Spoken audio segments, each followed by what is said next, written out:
আসসালামু আলাইকুম ভিউয়ার্স, কেমন আছেন সবাই? আশা করি সবাই ভালো আছেন। যে যেখান থেকে দেখছেন আমার এই ছোট্ট ব্লগটি, সবাইকে জানাই অসংখ্য ধন্যবাদ। আমি যুথি আপনাদের মাঝে নিয়ে এসেছি ছোট্ট একটি ব্লগ। প্রতিদিনের মতো দেখতে থাকুন আমার এই ব্লগটি।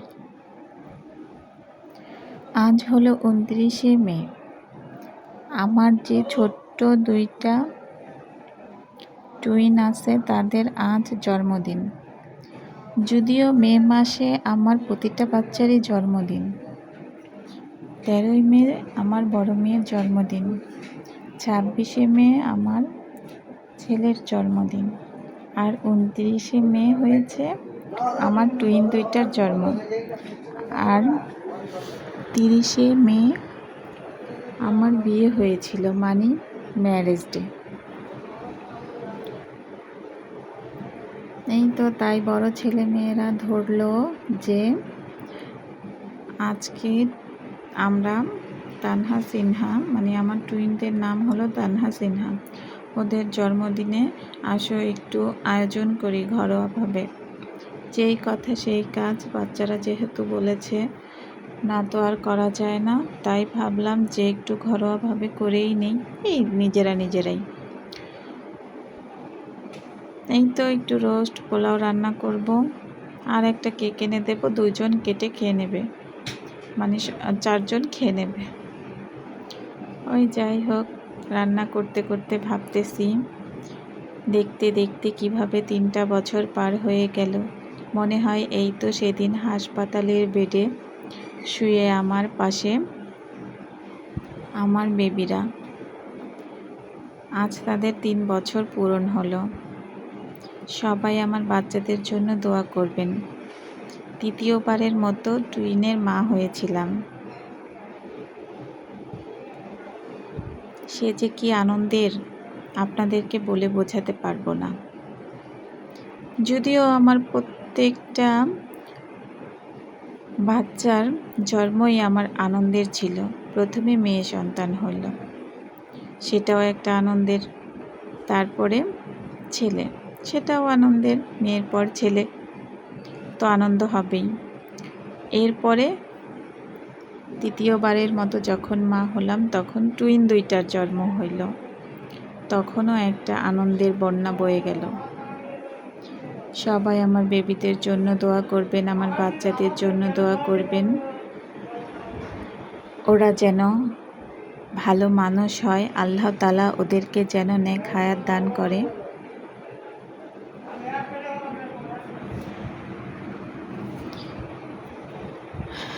এই তো রান্না করে নিচ্ছি মুরগির মাংস। প্রথমে মুরগির মাংস রান্না করব, যেহেতু গরুর মাংস রান্না করছি না, মুরগির মাংস রান্না করব, আর একটু সাথে ডিমের কোরমা করব।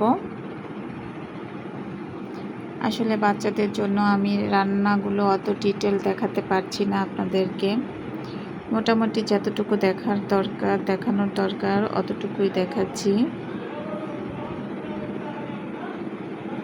আশেপাশে অনেক নয়েজ আসছে, যার কারণে আমি ভয়েস দিতে পারছি না।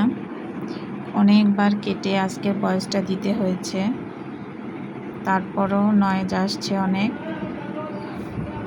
নয়েজগুলো প্লিজ ইগনোর করবেন সবাই। এই তো ডিমের কোরমাটা আমি রান্না করে নিচ্ছি।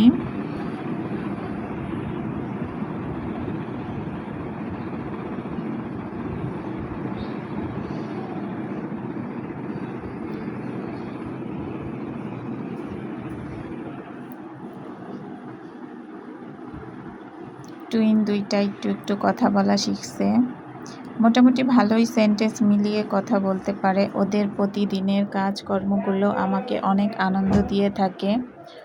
ওরা মাঝে মাঝে অনেক দুষ্টুমি করে, যার কারণে ওরা অনেক ছোট বড় ব্যথা পায়। তখন নিজেকে খুব দুর্বল আর অসহায় মনে হয় যে ওদের আমি ঠিক মতো লালন পালন করতে পারছি না, হয়তো বা একজনকে কোলে নিলে আরেকজনকে নিতে পারছি না, তখন নিজেকে অনেক অসহায় মনে হয়। তারপরও কিচ্ছু করার নেই, এভাবেই দিন যাবে। হয়তো আর 1 বছর কষ্ট করতে হবে, তারপরে সব ঠিক হয়ে যাবে। ওদের মাঝেই খুঁজে পাই আমার হারানো মাকে, যেই মাকে আমি হারিয়েছিলাম 4 বছর বয়সে। আমার 3টা মেয়ে, আমার এক একটা মা। আল্লাহ আমাকে হয়তোবা ওদেরকে দান করেছে। সবাই আমার বাচ্চাদের জন্য দোয়া করবেন,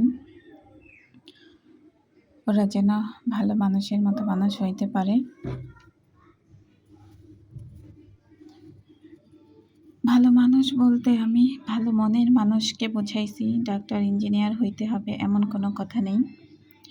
ভালো মনের মানুষ হইতে হবে, সবার জন্য মায়া থাকতে হবে, সবাইকে ভালোবাসতে হবে, এটাই আর কি।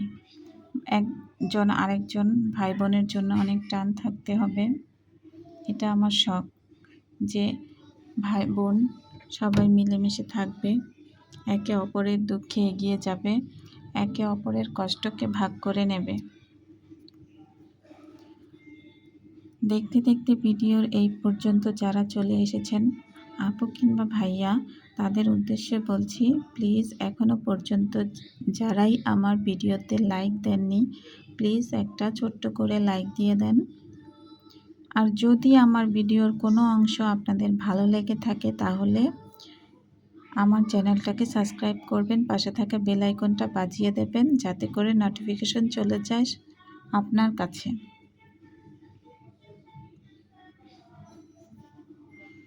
এই তো, তারপরে রোস্টটা করে নিব। এখন মুরগিটা আগেই ভেজে রেখেছিলাম, এই যে রোস্টের মশলাগুলো আগেই আমি রেডি করে আলাদা করে রেখে দিয়েছিলাম, ওগুলোই পেঁয়াজটা ভেজে তারপরে মশলাগুলো দিয়ে দিলাম।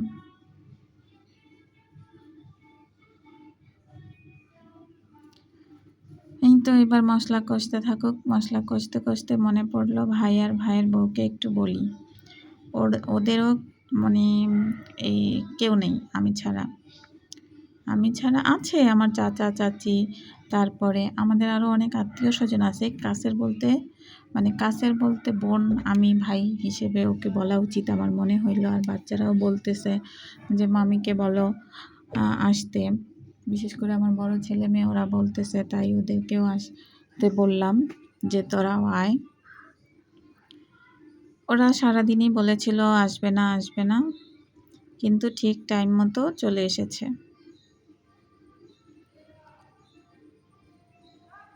ওদেরকে যতবার ফোন দেওয়া হয়েছিল ততবারই ওরা বলছে ওরা আসবে না। আর ওই দিন অনেক বৃষ্টি ছিল, 29 তারিখে বৃষ্টি ছিল, যার কারণে ওরা বলছিল যে বৃষ্টির মধ্যে আসবো না। কাছাকাছি ওদের বাসা, আমাদের বাসা বেশি দূরে না। তারপর দেখি ঠিক টাইম মতো চলেই আসছে। যাই হোক, সবাই মিলেমিশে এগুলো দিয়ে হয়ে গেছে, মিলেমিশে খেয়ে নিয়েছি।